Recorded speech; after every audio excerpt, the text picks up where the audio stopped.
In late 2007, the remains of a young woman from the Kaska Nation were discovered in the Yukon woods. I always think about, I want to know what really happened. So I travel north to try to understand what happened and who was involved. It's a pretty big risk to come forward with the information that I have. I'm David Ridgen, and this is Someone Knows Something, Season 8, The Angel Carlick Case. Available now.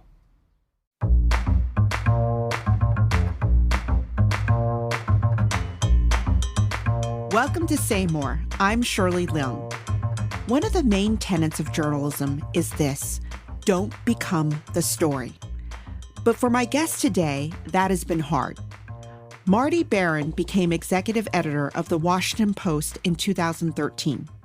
Just months later, the paper would be bought by Amazon founder Jeff Bezos, one of the richest men in the world. A few years after that, Donald Trump would take over the White House and start attacking the press constantly. Marty's new book, Collision of Power, is all about this chaotic moment in American journalism and democracy. Here in Boston, where Marty led the Boston Globe for more than a decade, his legacy is solid. He famously drove the investigation into clergy sexual abuse in the Catholic Church, a project that won a Pulitzer Prize and later was immortalized in the film Spotlight, which won the Academy Award for Best Picture. We need to focus on the institution, not the individual priests. Practice and policy. Show me the church manipulated the system so that these guys wouldn't have to face charges. Show me they put those same priests back into parishes time and time again. Show me this was systemic, that it came from the top down. We're going after the system. That was actor Liev Schreiber playing Marty Baron in Spotlight. Now, let's hear the real thing. Marty, welcome to Say More. Thanks. Great to be with you, Shirley. So you must have heard that clip a lot. I have heard that clip quite a bit, yes. Do you think he sounds like you? I don't know. People say his acting was like me, that it was a good portrayal of me, so I have to accept their opinion. So anyways, Marty, thank you for being on this podcast. You're harder to book than Oprah. I doubt that, but in any event, congratulations on the podcast. Well, thank you for being on the show. So in all the time I've worked for you, I would never have guessed that you would write a book like this. I mean, it's not a memoir, but we get a lot of your inner thoughts. So why did you write this book? Well, I was living in a historical moment. Look, the Washington Post is a legendary newspaper known worldwide for helping to bring down a previous president of the United States. It was sold to one of the richest individuals in the world, Jeff Bezos, founder of Amazon. And then along comes Donald Trump, a president unlike any we'd ever seen. Actually, a candidate before that, a candidate unlike any we'd ever seen before. And so it was a historical moment for the country, a historical moment for the press and for the Washington Post.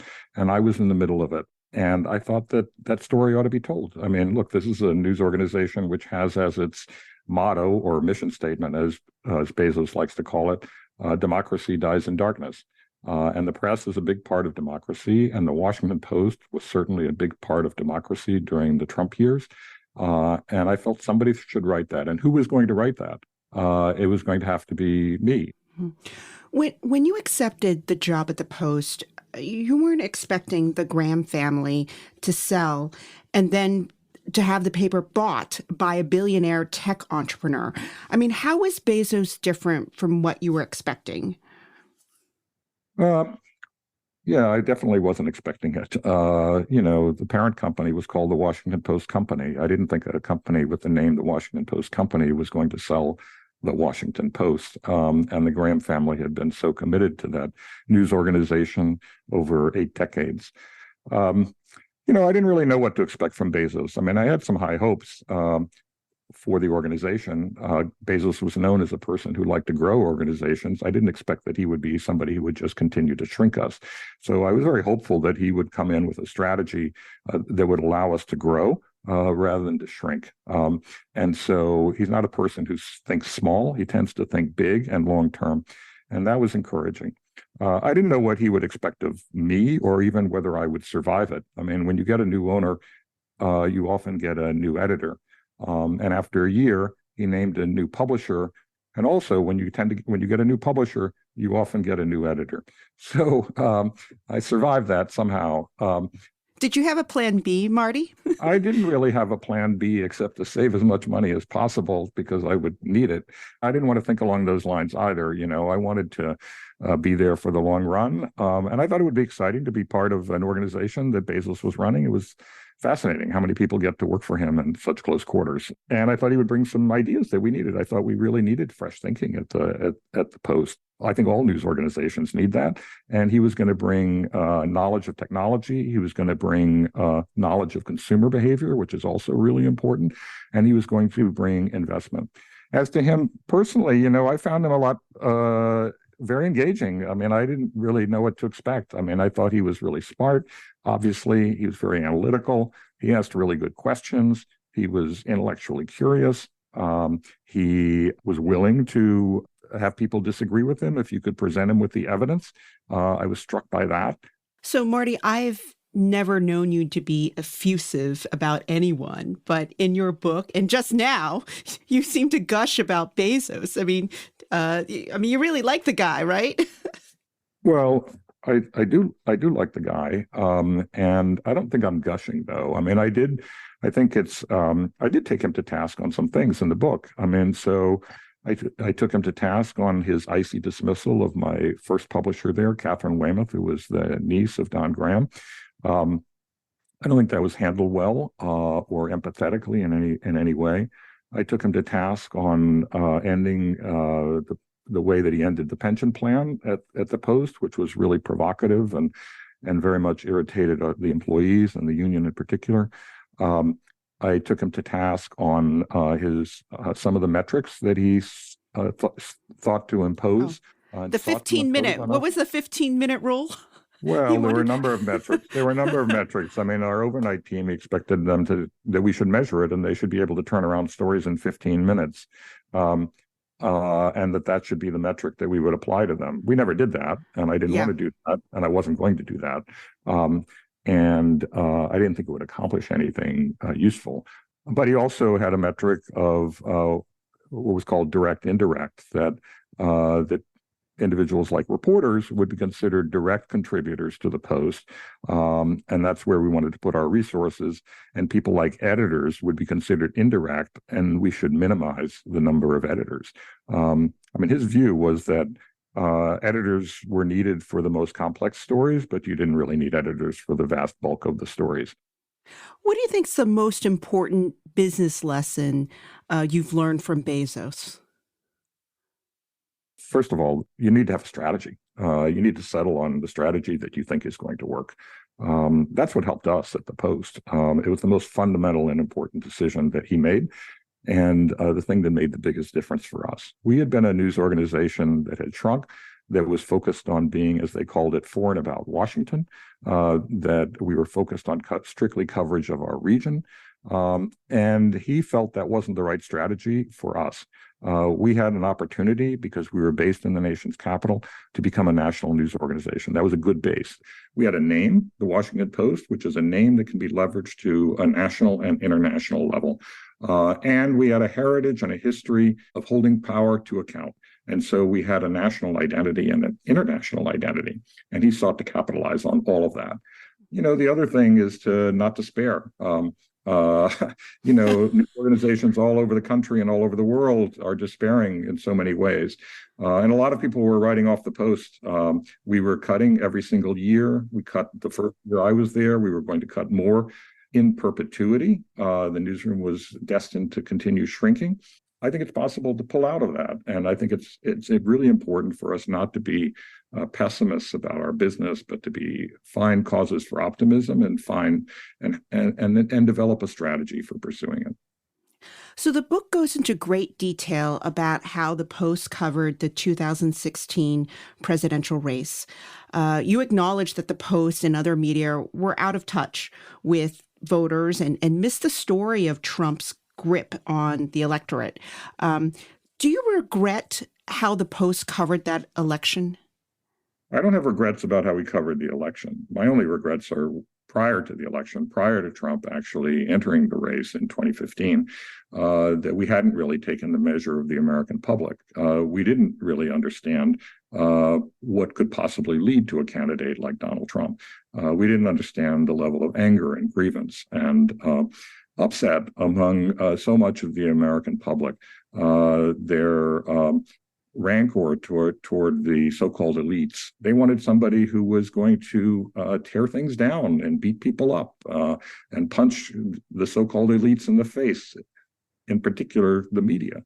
And so we should have understood that before Trump launched his campaign for the presidency. We should have understood that it might lead to a populist kind of candidate, and we didn't. Once Trump actually entered the race, I think we did a very good job of covering him. We dug into him very aggressively, so much so that Trump actually blasted us for doing that, suggesting that we were persecuting him or something like that.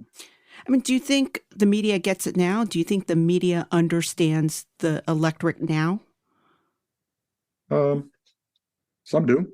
I think some don't. I think some don't want to.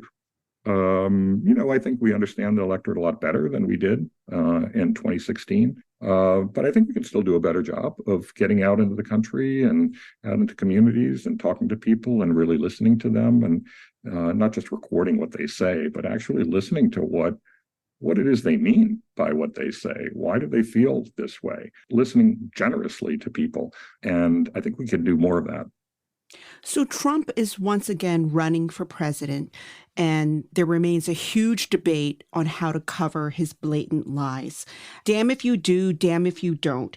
So what is the best way to cover an authoritarian figure like Trump?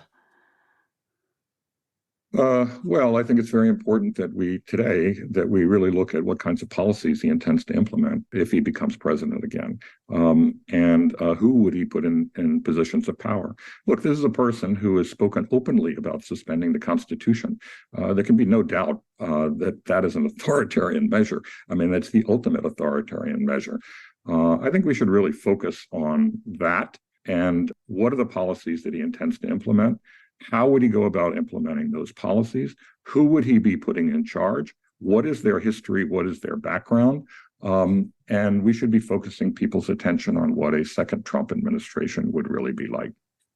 So when you were in Boston, you helped lead an investigation into the Catholic Church, an extremely powerful institution in this town. How do you think that confrontation prepared you for the situations you found yourself in at the Post?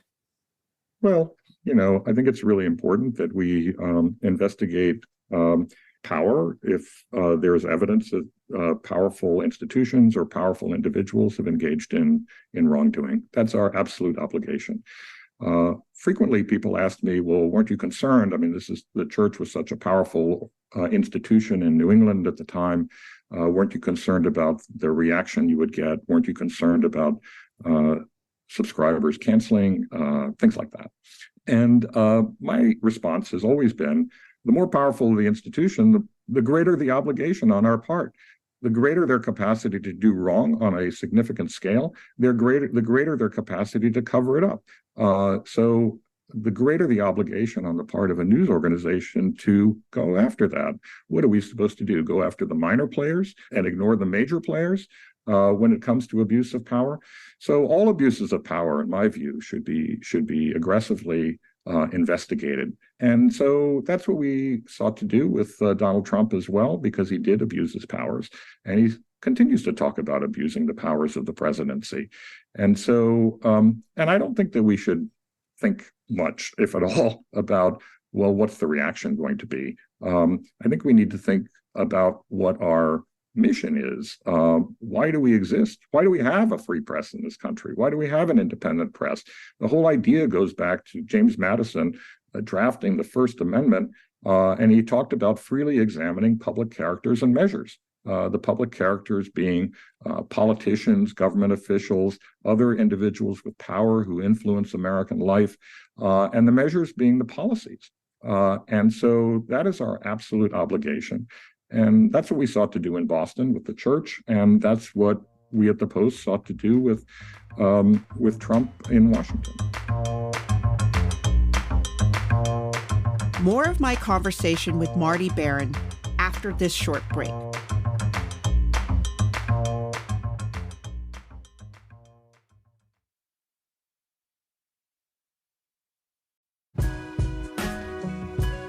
Hi, this is Jim Dow. I'm the editorial page editor at the Boston Globe. Every day, the opinion editors and writers of the Globe bring you columns and editorials on the biggest issues of the moment, from news breaking in our communities to what families across New England are talking about at the kitchen table. In our complex, fast-changing world, rigorous opinion journalism matters more than ever. To sustain this important work, please consider becoming a Globe subscriber. Subscribe now at globe.com/subscribe. That's globe.com/subscribe. In your book, you also wrote about the racial reckoning in the Post newsroom following the murder of George Floyd. It's a very, probably the most emotional chapter, I think, of the book. And, you know, the reckoning was about, there were questions about recruiting and retaining Black reporters and editors. And this kind of reckoning played out in many newsrooms. I mean, we went through this at the Globe as well. And you wanted to resign during that period. Can you talk about that moment and what you learned from it? Yeah, well, as you say, I mean, the killing of George Floyd, the racial justice protests that followed was a very emotional moment. It had a huge impact on our news organization. People were very much focused on whether we had done our job in providing diversity in the coverage, in the leadership, and the immediate assessment, of course, was that we had not. And so there was a demand for action, and not just words, not promises of what was to be done in the future, but a pledge to do something right away. And I don't think I responded terribly well. In fact, I did not respond well. I mean, I tried to explain why.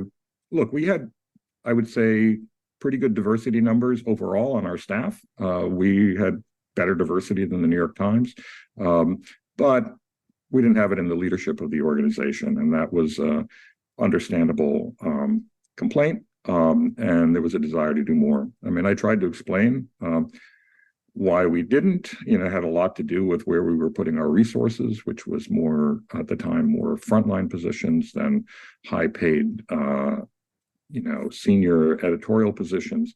But that didn't satisfy anybody, and the way that I presented it was tone deaf, and I was very upset with myself in terms of how I handled it. I felt that there was just a bigger and bigger gap between myself and the staff, and I didn't know that I was really the right person to continue leading the news organization in a very different environment. And so I proposed to quit, and the publisher didn't accept that, and I continued. But I was determined after the election, after the inauguration, that I would leave then. Do you think it's harder to lead a newsroom today than it used to be? I mean, or maybe I should frame it a different way, which is, what does the public fail to understand about what it takes to lead a newspaper now? Well, I'll answer both of those questions. So I do think it's harder to lead a news organization today than it was in the past. I mean, in the old days, even before I ever became the top editor of a news organization, which is a long time ago now, when the editor said something, everybody snapped to. It was an autocratic kind of system. It was never that way when I became, a top editor, which for the first time was at the beginning of 2000 at the Miami Herald. And then I did it at the Globe, and then at the Post. That was 20 years. But even in those 20 years, it's changed a lot. I think that a lot of journalists now feel that many of the practices of the old days are antiquated and no longer apply. And many of those standards are outdated as well.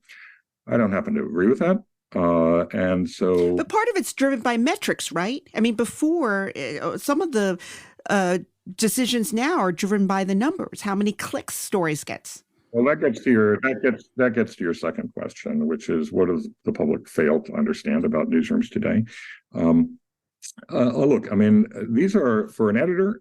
These are not just 24/7 jobs. These are 24/7 every minute. The public expects to get news right away. They expect the news that they're interested in to find them, that they don't have to actually go looking for it, that we're supposed to know what they're interested in and get it to them right away. And there's intense competition. There's a demand for incredible speed. Those kinds of pressures are far greater than they ever were before. And so, we're competing for digital eyeballs, and that's a different environment from what used to be, which was there were one or two papers, in a community. That world no longer exists, and it has not existed for a very, very long time. And we're also doing with far fewer resources in a way, at least relatively, than we had before. And because the economics are really difficult these days. And so it's a very different environment. It's very difficult. There's an enormous amount of pressure. And the public's expectation of us has not diminished. It's actually increased. For all the good things that might have emerged from the post-Floyd reckoning, has there been a negative trend against old-style objectivity in reporting? Well, there's been opposition to the concept of objectivity, but I think a lot of people misunderstand what objectivity really means. They conflate it with the word balance. Look, when I got to, just a little perspective, when I got to the Globe in 2001, on the church story, there was plenty of balance. I mean, there was a story that said, that plaintiffs against the church said the cardinal himself was aware of this abuse and continually reassigned priests from parish to parish without notifying anybody. And the church said that was untrue and denied those charges. And they left it at that. One side said one thing, the other side said something else. The answer was not balance. Balance was the problem there. And so what I brought up at my first meeting on my first day is, can't we move beyond one side saying one thing and one side saying something else? Can't we get at the truth of the matter? And that's what we set out to do. But we set out to do that objectively. Let's go look at the evidence. Let's go talk to the victims. Let's see what kind of evidence they have. Let's go after the internal documents within the church. And so we went to court in order to do that. And thankfully we prevailed. That's called objective reporting, is that, look, if the evidence points you to a conclusion, then you need to tell people unflinchingly what you found. But you go in with an open mind. You go in with the idea that you're going to do an honest, honorable, and objective job. I worry that people feel that they have the answers before they've done a lick of reporting. And I think the one thing that we need to acknowledge in our profession is there's so much that we don't know. When people came to the Post and potential job applicants, and they said, well, what are you looking for? And I would always say, I'm looking for people who are more impressed with what they don't know than with what they do know or what they think they know. Because we have to acknowledge that there's a lot that we don't know. And we set about finding the answers to those questions. It's hard enough coming up with the questions. How are we going to know all the answers? So there needs to be a bit of humility about what we do. And I worry that we're losing that, and at least in some quarters. What is your outlook on American journalism? Are you hopeful? Are you worried? A little bit of both? Definitely both. I'm worried because so many news organizations are suffering. They haven't found a sustainable business model, particularly with local news, regional news, community news, all of that. That's where the greatest challenge is. We have more than enough people covering Taylor Swift and her love life lately.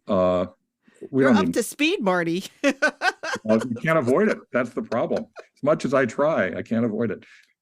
We need more coverage. of what's happening in communities around the country, so that people will know who's on their school board and what are they doing, so that people will know how their police are performing, so they'll know how their local government is performing, so they'll understand the condition of the environment, you name it. There are fewer resources available to do that because of the condition of local newspapers. But I'm hopeful because there's still a lot of really great journalism going on out there. Really, really excellent work at the national level and at the local level. And there are a substantial number of local news organizations that are showing a lot of promise. I think the Globe is one of them, and I'm grateful for that because I am a subscriber to the Globe. And thank you. and I want you to deliver real value for the money that I'm paying, and I think you are. And so I'm hopeful that people will find a successful model. It requires leadership at every level, by the way, requires ownership to really commit to finding that successful model. And so I think if we all pull together, we can find a way through this crisis. We're not the only business that's struggling in many ways. I mean, in a way, we've been the canary in the coal mine for other industries. The fact that we experienced it early, we should look back and say, okay, it gave us an opportunity to do the right thing. But we really need to be realistic about this business and work on coming up with solutions. Well, Marty, this has been a great way to catch up. You are welcome back anytime, and have fun on your Collision of Power book tour. Thank you, Shirley. Thanks for having me.